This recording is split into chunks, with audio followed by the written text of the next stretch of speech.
Hey everyone, my name's Nick. And I'm Ray. Today we're going to be talking about Book 4 of The Wheel of Time, The Shadow Rising, in the long-form interview. If you want the spoiler-free, go check out our page. We have it there, and it will remain spoiler-free for you. However, if you're ready for spoilers, we're going to dig deep and go into what is one of my second favorite book in the series. So, with that, Nick, what do you got on this book? What do you got? Come on, let's start. Yeah, to start, let's talk about the beginning of the book, because everyone's still together. This is kind of what Robert Jordan does, at least in these earlier books. Everyone starts together, and then, throughout, after the beginning section of the book, everyone kind of splits off and goes and does their own thing, with some characters sticking together, but still, you know what I mean. So in the beginning, obviously, they're in Tyr. We see bubbles of evil happening, right? We understand what those are starting to be, like the Taviran are just attracting, how does he describe it? They're like attracting sludge from the Dark One. The Dark One's influence on the pattern is getting pulled into their webs. Rand is really becoming a king, even though he's technically the ruler of Tyr. He's becoming an actual king and understanding his position and role. And he's really browbeating these tyrant guys. Like he's making them do stuff they really don't want to do. A little thing on that too, actually, thinking about it now, like this is him learning this now is actually going to, come into play later in the books. Mm-hmm. And you may read it right off the bat and be like, oh, it's politics, fuck politics, right? But his character development throughout it on like his specific dealing with nobles and stuff is actually really good, and it does matter further into the books, and I'm not going to get into it, but yeah. Politics is definitely not a main point of these books. It's no Game of Thrones politics levels. No, it's definitely not at that, but it's definitely something that obviously Rand, right, at this point, we can see he needs to, and this is something that Moiraine is trying to push him to do in the beginning of the book, is to invade Ilion and try to take out Samael right off the bat, which obviously, if you're watching this, you know that did not happen. He instead goes to the Waste, but I think so. I think a cool little thing on that is the way Rand's written. It's like, everyone's like, oh, don't do this. And he's like, he doesn't say shit, right? He's secretive. Mm-hmm. He's super paranoid. And then he's just like doing the right thing for the most part. Mm-hmm. And they're like, oh, wait, he actually is listening to us. And he's probably thinking in his head, like, God, these guys are fucking annoying. Obviously, I'm not going to go attack Tyr or Ilion. I'm not going to go attack. That's stupid, right? I just think it's a little cool character trait that, like, everyone just thinks he's going to make all the wrong choices at all the time, Yeah.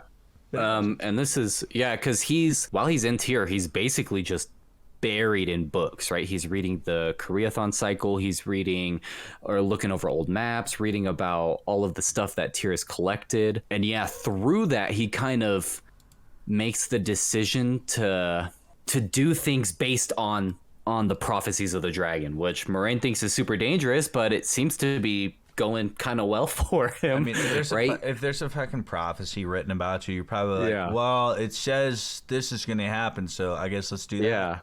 Yeah. He drives Excalibur, Kalendor into the heart of the stone, so same. Exactly. Yes. Yeah, there's a lot of like Arthurian stuff going on in here. The big thing I do want to touch on in the beginning, only because it's an introduction of one of my favorite characters in the book. Oh, yeah. is Miss Elayne.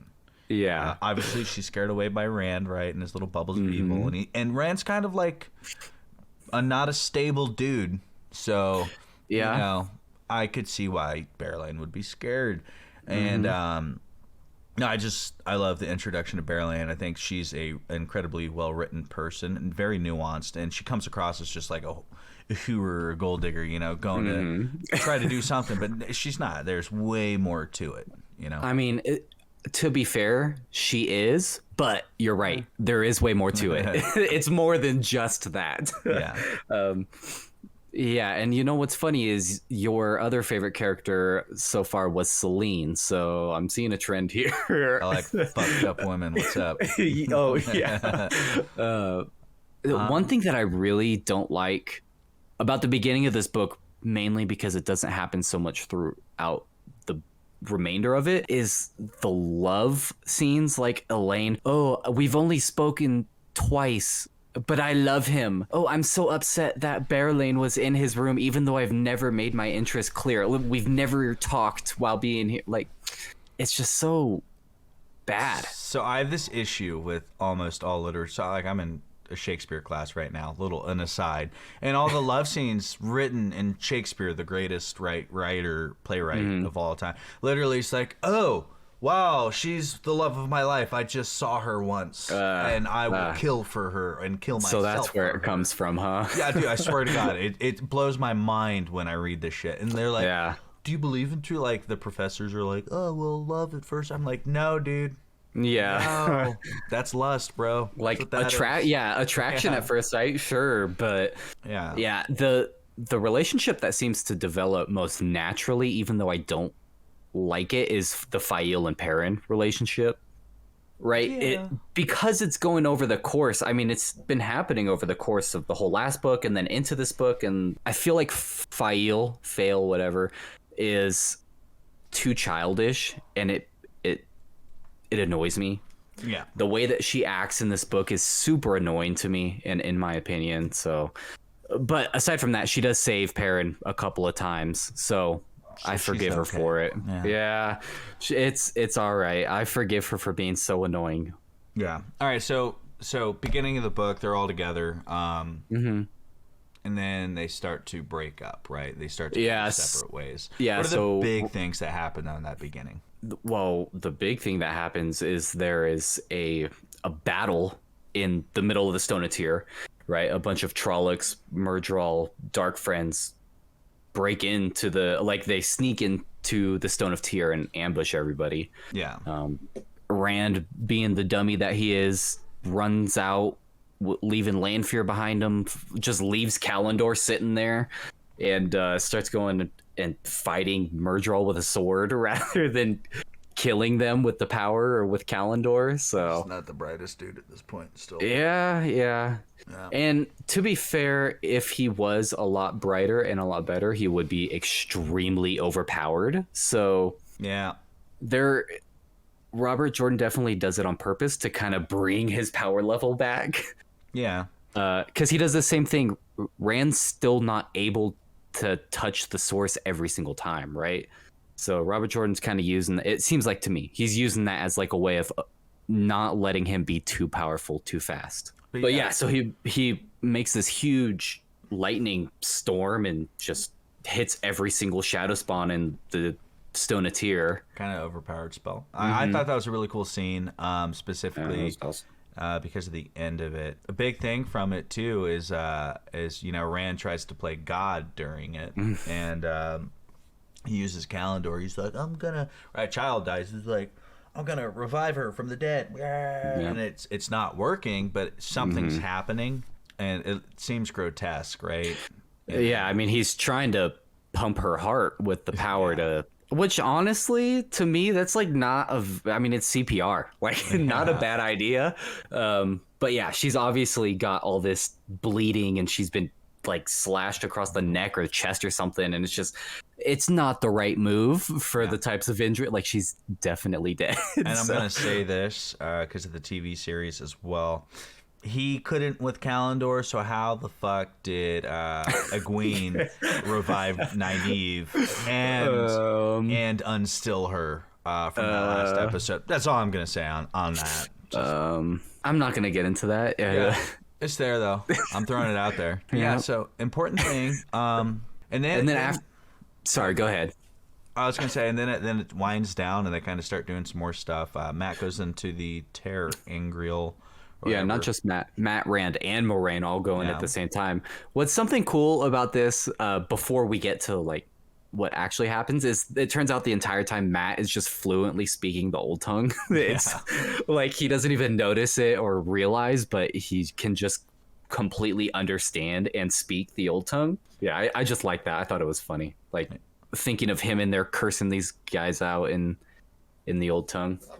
Yeah, this is where I really start to like Matt a lot more. A lot more character development comes onto his character now that he's not tied to the Shadar Logoth dagger so heavily. But yeah, he gets some questions, and he gets a lot of answers when he's not supposed to. So that's really showing his luck. Like, is a lucky guy, because you don't beat the Aelfin and Eelfin.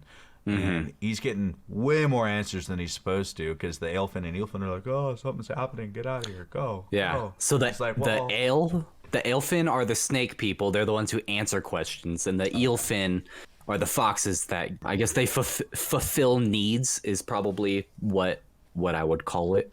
Okay. And that happened because Matt, Rand, and Moraine were in at the same time, right? Yeah, so because the way Moraine kind of explains it is because two Viren are in at the same time, one of them being the Dragon Reborn. It just makes the connection between worlds I thought very... Nynaeve was the Dragon Reborn, dude. I saw the TV show. But yeah, so cool little things. And then they decide to go separate ways. Well, not separate ways, but they all go on different quests. Yeah, so Rand and Matt end up going, because one of Matt's answers is to go to Roidion or else he will die. So he's Rand, Rand says he's going to going to the Waste and to Roidion. So Matt's like, oh, okay, I'll come too. Egwene goes along with them. Perrin hears, White Cloaks have invaded the Two Rivers, so Perrin goes that way, and he's really mean to Faile because he doesn't want her to go and see him give himself up to die. Who are the other two? Elayne and Nynaeve. They are met with the decision: either go and try to foil a plot that is potentially happening that's going to free Mazrim Taim, who is a false dragon, or to go to Tanchico to find some unknown object that can potentially be dangerous. And so that's where they all go. So let's start with good old Rand, Matt, Egwene, and Moraine. So Rand and his people, right? They all decide. Well, Rand decides to go, so they all go. They break off, right? Back to where we were, and they're heading there. And Rand goes and takes them through the portal stone or whatever, and transports them, because that's still the fastest way for them at the moment. And a lot kind of happens in a short period of time, right? All the ale there, right? So only female and clan chiefs are allowed to go to Rudan, right? Wise One hopefuls. Oh, yeah, right? Wise One hopefuls and clan chief hopefuls. Right? Yes. So Rand asks for permission, and some of the Ale are like, oh, he's not one of us. He can't do that. And the Wise Ones were like, no, he can. He's fine. Yeah, then, it's the Wise Ones' decision. I think they need like 4 Wise Ones or 5 Wise Ones to say yes to get permission to go. But then fucking Matt's like, hey, I also got to go. And they're like, there's no precedent. And they're like, fuck it, Matt can go. And then all that. Yeah. That's when like a splintering starts to happen between some ale, right? Honestly, that's where it begins. Then Moraine gets to go too, right? And does Egwene? I forget. Egwene doesn't. No, right? She does not. Yeah. No. So Avienda is the other one that goes. That's right. in that party, even though she's to be a Wise One. Yeah. So they all start heading towards Rudan. What's funny in that is I love the scene whenever Matt's like they're like, okay, you can't go with any weapons, and he's just like knife after knife after like this big pile of knives at his feet. Yeah, and so I mean they're with, our point of view is with Matt and Rand for quite a while at this part of the book, and I think they go through the whole thing all in one shot, right? So Rand goes into Roidion, Rand and Matt go together, and Rand goes through the glass mirror or glass ter'angreals, which is it gives him visions of his ancestors. And this to me is like one of the coolest ways I've ever seen history unfold in a fantasy series. Like it's so on a mountain, dude. Yeah, really. It's so cool just seeing what's going on.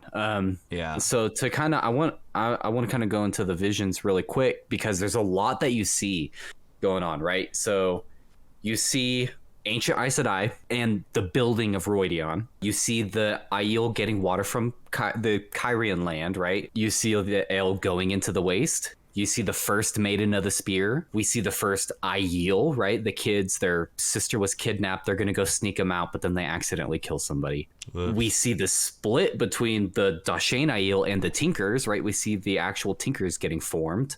Do you know the song? Yeah, the better, the not so cringe Tinkers. Yeah. We see that the Dashane Aiel were tree singers, right? And they followed the way of the leaf. We see the Ogier developing the longing. Like we see the very first Ogier that are getting the longing. Yeah. And then we see the breaking of the world, the women who planned and created the Eye of the World. We learn that Ishamael, even though it was already kind of stated, Ishamael is only partially trapped. And then we see the opening of the Dark One's prison, right? The Boar, done by an Aes Sedai named Mirren. Not kind of semi-spoiler, I guess. It's said at the end of the book, if you're paying attention, that Mirren is Lanfear. So Lanfear is the one who actually opened the Boar to the Dark One's prison. That's why she's she's ambitious. Yeah. So she just... the visions are like so much. Yeah, I just want to throw this out there. Everyone talks about, how men destroyed the world in this universe, right? How men ruined it, and how they fucked up the ceiling. Well, you know who bored into it? You know who that was? That was a woman. Who caused the Boar? Yeah, and I mean the arrogance. Yeah, so the TV show is making it out to be that the men destroyed the world, when in reality that's everyone. It's everyone. It's both sides. Yeah. But yeah. And so Rhuidean, then Matt at the same time goes into the other twisted door frame ter'angreal, where he makes the eelfin and he gets some stuff. For me, Rand seeing these visions, it gives a really cool recollection and kind of like an exposition dump, but done very uniquely. Yeah. On the history of the Ale, right? Because they're an interesting people. For sure, right? They're a bunch of 6'6" gingers who fight super well, right? You know, it's crazy. But it also gives context to the Tinkers and why they are the way they are, and the relation between the Ale, who are the complete opposites, but they were the same at once, right? And then you have Matt going in and just fucking shit up again. Honestly, this is where I love Matt. Like, Matt gets great. He comes out of there with this foxhead medallion, right, which makes him perma immune to shit. Immune to Ashendari. Yeah, sure, Ashendari. Yeah, something like power wrought weapon that is super valuable. And then he beats them again. He gets more questions, but he ends up dead, hanging. He doesn't. I don't think he gets more questions from them, but he does. He gets those items because the eelfin, right? The foxes, they don't answer questions, needs, right? Yeah. So they, like you had said, they gave him the foxhead medallion, the Ashendari, and then the memories. But then, they apparently. No one would have known, especially not Matt, but apparently you're supposed to negotiate price with these ones. And so, they decide to take it upon themselves, and they're like, oh, you didn't negotiate the price? All right, you did. And so they hanging you. So they hang them. And this is kind of, so Rand is in so they're gone 7 days total, right? Yeah. On the 7th day, they come out of Rhuidean and are up into the Cheander Valley, or back up into the camps. Yeah. If this door ter'angreal acts in the same way, it doesn't distort time. So Matt has been hanging there for like 5 days. Yeah. And somehow Rand revives him. Because he goes in there, he gets his 3 needs, and then he gets it's going dark. They're choking him out right then. So Yeah, to lucky. me, he's hanged right there. Yeah, he got lucky, to say the least. The rope wasn't tight enough for him to be dead. I guess. He was barely breathing for like 4 days, and then on the 5th day, Rand came out and got him. But yeah, super cool scenes in Rudan. With Aviendha and Rand, you know, there starts a relationship building. It's like 5th graders, you know. They, I hate this person. No, you like them. That's what it is, huh? Right? That's how the freaking relationship stuff is in these books. I think, I don't know, maybe Robert Jordan, just like you said, or like you had alluded to, he just was heavily inspired by Shakespeare and those older novels that was how love was written. But man, it's so in 2022 reading it, it's See, Rand and Egwene could have had a relationship, and I would have been like, okay, they've known each other their whole life. That makes sense. Elayne and Rand, nah, dog, nuh-uh. Yeah. But at least Aviendha and Rand, there's a foundation being set with all the hours they're spending together, traveling through the shithole that is the Ale Waste. You know, misery breeds company, dude. Yeah, it's funny skipping ahead a little bit, but still on Rand. Whenever they're in, I think Cold Rock's Hold, right? He goes to the Maidens of the Spear and like asks them for a gift to give her, and they think that he's courting her. Yeah, and he ends up just drinking water with all of them. And it's definitely getting planted there. They seem to be, even though Aviendha hates him for no apparent reason at all. Well, she hates him because she likes him. Duh. Yeah, like you said, 5th grade. They're just traveling through the Ale Waste. Not much. Nothing really too huge to hit on until we get to Alcair Dal. Well, I mean, yeah, it turns out. We know Rand is worried about getting caught up the whole time, right? About his enemies catching up to him. And speaking of, his paranoia is getting out of hand, but it's also very reasonable. But he's obviously, you can see he's going mad. Like he's actually just getting insane already. But yeah, so he's joined by these peddlers, right? It ends up being Lanfear and Asmodean, 2 of the Forsaken, and then just a bunch of dark friends. And then in Alcair Dal, Asmodean put 2 dragon tattoos on Couladin as well. So now there's a little faction going in. Rand is declared as the true Dragon Reborn because he knows the history, but he reveals it to all of the normie Aiel, right? Not the clan chiefs, and a lot of them can't handle it. So yeah, they start fighting. They're like, hell no, we didn't follow no way of the leaf. We ain't no bitch. As they're being kind of bitches about it. Yeah. And then Lanfear just appears and like, what the heck? You scared off Asmodean. Now he's out. He's out of the plan that we agreed on earlier that I get someone to teach you, even though he didn't agree to that. And then, he goes and chases him down. Remembers how to travel, semi-travel, right? Traveling is going from one place. Yeah, so I don't know if they say it in this book, but yeah, it's called skimming. So exactly, he sees Asmodean skimming as well, chases him down. They both fight for a sa'angreal, and they almost destroy Avendesora as well in here. They're freaking using the most powerful sa'angreal, right? I think it is the most powerful one. The Chodun Call? Yeah, it is. Yeah. Rand ends up getting it. Rand cuts him off from the Dark One.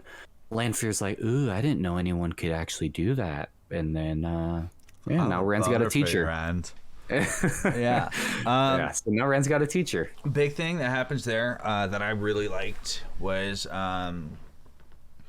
it kind of shows how strong Rand is compared to other he's Forsaken. And we got a little glimpse of it too in the very beginning, going back a lot of it, whenever Egwene and Elayne come in to try to like teach him or try to teach him, and he picks them both up, he shields them both, he's like working 20 different weaves at once, and both like Egwene's like, oh yeah, he's way stronger than me. But it also kind of shows that the Forsaken aren't these truly mythical beings, right? And I love that it's being reinforced still, you know. And then the big thing there, honestly, Lanfear dude, if I was Rand, I would have caved in. I'm gonna tell you now. I'd have caved in. Promise of power, glory, super hot chick. Oh yeah, dude, I'm in. But yeah, Choden Call. That's the big thing to take note of, right? And then he returns to Alcair Dal after all that. And finds that, you know, most of the Ale, they've acknowledged him as the Karkaron, except the Shido. What's funny too is he shows back up to Alcardal with Asmodean, who's obvious Jason Natal, or Jason, that's what he went by, right? Yeah, Jason Natal or some shit. Yeah, so he shows up with him and he's like, "Oh, I just have this Gleeman here. Don't mind him. He's just the Gleeman still." Like, okay. It's a little suspicious, dude. Huge sus. He's not sly about it. I mean, no one has said anything, but I just thought it was funny that he just shows up with them. Like, no one's going to notice. Big plot point, you know, is that Rand kind of grows a lot in this book. In strength of power, but also in, like, confidence and shit. Matt gets way cooler in this book. Egwene, I hate her in this book. It's fine. That's where I'll leave it. Avienda, I liked her. Jason Natal, Asmodean, Lanfear, love it. All in all, this plot point in this book for Rand's party and who they're with, I fucking love it. Yeah. One thing I guess I'll kind of include, we didn't talk about Egwene yet, but I'll kind of include her here. And I'll just say, this is whenever I really start to hate her. Because she's a liar, right? She's just lying to the wise ones the whole time, even though she's promising these things. And then not only that, she's just being a whiner about everything. Whenever she's been lying the whole time, obviously she gets caught by the wise ones, and then the wise ones are like, "Look, you don't do this," and then she's like, "Oh, this is so unfair. Matt and Rand would never have to deal with this kind of thing." Like, just shut up. It's so annoying. I cannot stand it. Yeah, it's like my 6-year-old. That's not fair. Everything. That's not fair. Like, yeah, I can't stand it. And in defense, right? If anyone watching is like, "Oh, they hate women," no. My third favorite character in this book is Nynaeve. I love what she does, and this entire book series, right? It's just Egwene specifically is dog shit. She's a really difficult character for me. Yeah, I don't like her at all. But yeah, I like Moraine. Love Moraine. Yeah, Moraine's cool too. I like her. Obviously, I think it's like unanimous. Most people like Moraine. So yeah, the only big plot point on Egwene is she's starting to learn the dream walking shit, which she's bad at first. So she complains, "I'm not getting better quicker," and the wise ones are like, "Calm down." Yeah, like slow it down, dude. You got time. But yeah, so that's my thoughts on that plot point overall. Yeah, let's just switch over to Perrin, who is, as you just looked up before we started recording this, is the most POV of the book, right? We get his point of view the most. How much is it? Like, I think it's 29%, 27, 29%. And the next highest is like 13. Yeah, wow. So he gets a lot of love in this book, he got a lot of love last book too. Honestly, I think this book, for how much point of view he has to, it's always just fun. There's always something happening. There's no crazy long fucking explanation for what's going on. My man said, "Hey, I'm going back home because some shit's going down," and boom, he's there the whole time because shit's popping off right there. Yeah, the Taviran stuff, he got away from Rand, and he felt him, like he kind of says, he felt him pulling. So him, Faile, Loial, and then his new friend Gaul, right, who he had saved in the previous book, they all head over to the two rivers via the ways, and they almost die again. Yeah, that's something I just wouldn't be taking, the ways. Yeah. It's funny, in these books, Robert Jordan really tries to say, like, "Oh, just because you're Taviran doesn't mean you're immortal." I never get the feeling of that. These characters, I love the books, I love it, I don't care. These characters, they're not, it doesn't feel like they could die, Yeah, the characters are written in a way where you're like, yeah, they'll be fine because there's a lot they still have to do. I know that, even if I don't know how the story ends. So yeah, Perrin, he hits the two rivers. A lot happens there. You have the White Cloaks who fuck the White Cloaks. And Pot on Fane leading the White Cloaks. Yeah, right. And you have that dude Slayer who's there. This is where Perrin marries Faile. Yep. Right? He becomes Lord of the Two Rivers. He mounts this huge, enormous defense against the White Cloaks and Trollocs, specifically the Trollocs, right? But the White Cloaks don't help. Yeah, they were supposed to help in the defenses, right? Because I think, what is it, like 200 or 500 White Cloaks were just kind of camping out in the middle of Emmons Field, and Perrin made a deal with him. Look, you guys help with the Trolloc invasion that's about to happen, and I go with you willingly. And then they didn't help. So he's like, no. Yeah, the deal was you help. Perrin is getting the same knowledge, basically, that Rand got in book 2, right? Rand was thrown into leadership positions in book 2, and this is Perrin now getting that. He's getting those leadership positions. As much as I love Perrin, I'll say this: he kind of sucks at times with this whole I'll just turn myself in and it'll be fine. And you're like, no, it won't, dude. You're being way too optimistic. That's not how the world works. Yeah, and I mean, once he gets there and he finds out that the Trollocs killed his whole family, like his entire family, it kind of changes the tune. But yeah, it turns obviously Pot on Fane is the one that killed him because they laughed at him when he was there. Oh yeah, murdered like the murder 13 or something Ibaras. And then Perrin also at the same time, he's leading 72 Rivers boys, right? Men and boys, and they end up getting ambushed and 27 of them die. Kind of a much ruder awakening than Rand got in book 2, right? I don't think Rand ever lost anyone whenever he was leading. So shows how much better of a leader Rand is. Yeah, I guess. I mean, or the circumstances are different. They are definitely a lot different. So who shows up? Varyn and Alanna. Yep. They Varyn and Alanna are there. Yeah. I like you Varyn a lot, and Alanna both. Yeah, I think they're both pretty good characters. Alanna ends up losing one of her warders here. We don't see it, but she talks about how one of her warders got shot up by the White Cloaks. Yeah, like you had mentioned Slayer. So Slayer ends up being Lord Luke, who obviously he's super suspicious, right? He's super weird. Like, he can do some weird thing where he can seemingly go into the world of dreams, like physically, and we're not shown how at all. So I don't know, but it's presumably he can't channel, right? Because we don't ever see him channeling. So he's weird, right? He's got some weird stuff going on. I hate Lord Luke, dude. I hate how I don't think he's supposed Slayer. to be. I think he. Wait, you don't like the character? No, I don't. Okay. I don't like. So Lord Luke, obviously, a douchebag. Slayer, though, don't like him. Only because I liked seeing Perrin and basically. What's the game? What's that game? Age of Empires. He's playing Age of Empires with his two rivers, right? He's building up defenses. And, it's a strategy game, Perrin. And when it goes into the Slayer moments, it just pulls away from that, where I'm like, that's true. Now, mind you, there's a lot of like real good to it. A lot of good world building in it as well. I just personally like. You don't care for those scenes. I like tower defense games. I do too. They're fun.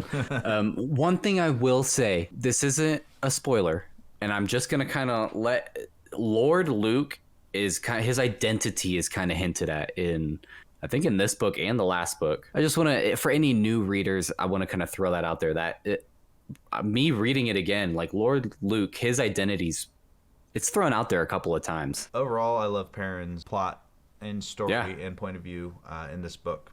Like 99% of it, I thought it was all super good. Yeah, and of course, I like his friendship. I don't even know if I would call it friendship at this point, even though it seems like they're him and Gaul. It seems like they're developing a friendship, but Gaul also is mainly there because he owes him a blood debt. Like, he literally, they're homies. They're homies at this point. Yeah, I like the friendship that's developing there. Loial's always cool having around, and Loial and Gaul end up going and closing the Waygate. So yeah, there's a lot of cool stuff that happens with Perrin. I also like Cheyenne and Bane. Yeah, that are always there with them. That little trio of ale. Yeah. I love them. So then we got two last things to really talk about. Tancino.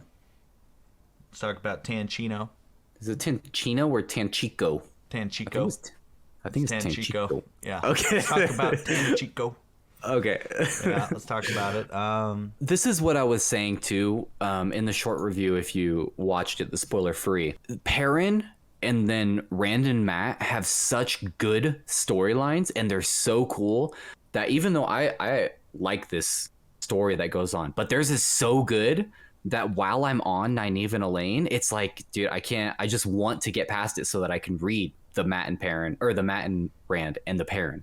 Yeah. Just because it's so good. But yeah, so Tenchiko, it's just, we find out on their way there that the Windfinders of the Seafolken channel, then they get there and, Tenchiko, it makes sense, the character development that's happening here, but man, it's so infuriating. See Nynaeve and Elayne just totally disregard sound advice from Tom and Julian, right? Because obviously Tom's old. Woman. Yeah. And again, it makes sense why they would not take the advice. But man, if they did, it would be so much easier. And so Mogideon, right, one of the Forsaken, ends up finding them, and they get compelled. They meet Bail Domon again. Egwene, whatever her name is. There's some fucking hard names to pronounce this. I know, yeah, there really is. So yeah, whenever I read the book series on my own, at least whenever I originally did, I said them way different than I've mentioned this before. I listen to the audiobooks just because I don't really have time to sit down and read anymore. I believe in my head. Whatever's in my head is what I go with. I agree. Whatever is in your head, I go with too. Well, so like fucking Egwene? Okay. Yeah, okay, that's how Egwene. But I always pronounced Mogideon.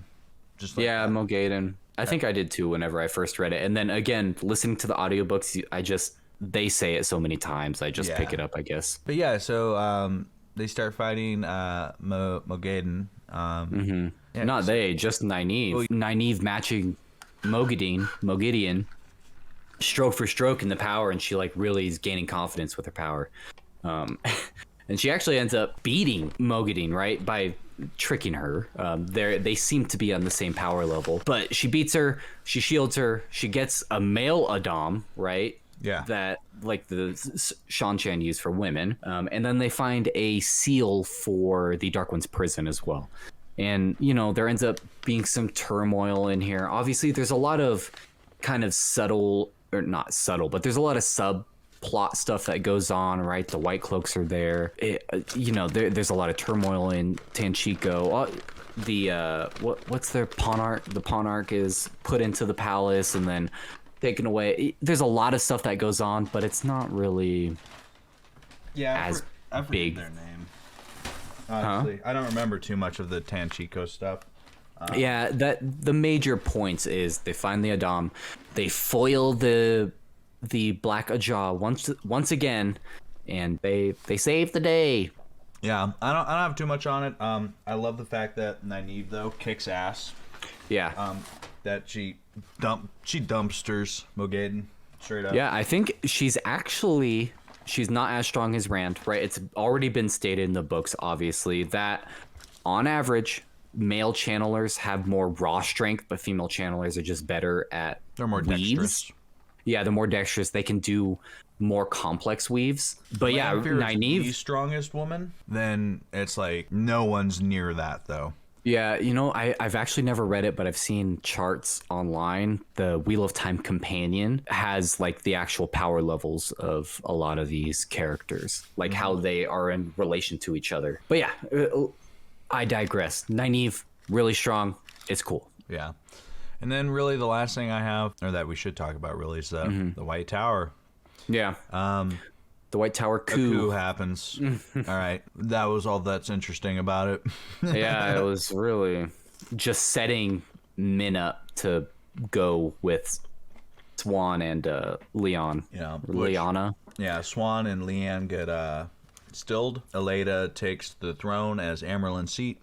And a coup starts, and a lot of the Aes Sedai flee. And Gawain goes with... He stays at the tower, right? He does stay at the tower, but he lets them go. Even though he killed... Yeah, so this is... You kind of see Gawain, a pretty minor character, obviously. Even though he is Crown Prince. Yeah, Crown Prince, or not. Yeah, he's the Prince of Camelin. But yeah, Gilad is like praised as being the best swordsman between the two, and then it turns out he killed Hamar, who is one of these.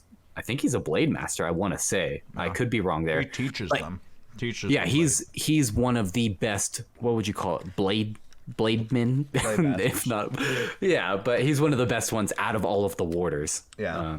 And he kills him to stop him. Like, he was instrumental in stopping them from breaking out Swan, and then he ends up letting Swan go anyway after killing him. Yeah. So a lot of really dark stuff that he did. Yeah, he's got a lot going on. As a side note, Mazrim Taim was also freed. But yeah, with that, overall, I mean, that's the book in a nutshell. Read it. Phenomenal fucking book. Honestly. Yeah, if you're watching this and you haven't read it or haven't read it, you're crazy. But you should still probably go read it, because we skipped a lot of cool details that happened. There is a lot of. This is a big book. There's a lot of cool stuff. The way it's all written is phenomenal, and us talking about it can never do it justice. So go read it. If you find anything we said interesting, it's more interesting reading it. I promise. Yeah, 100% agree. With that, check out our short review for our overall impressions of it. I fucking love this book. Yeah, look out for book 5 now, Fires of Heaven. But yeah, with that, everyone, thanks for watching. Ray out.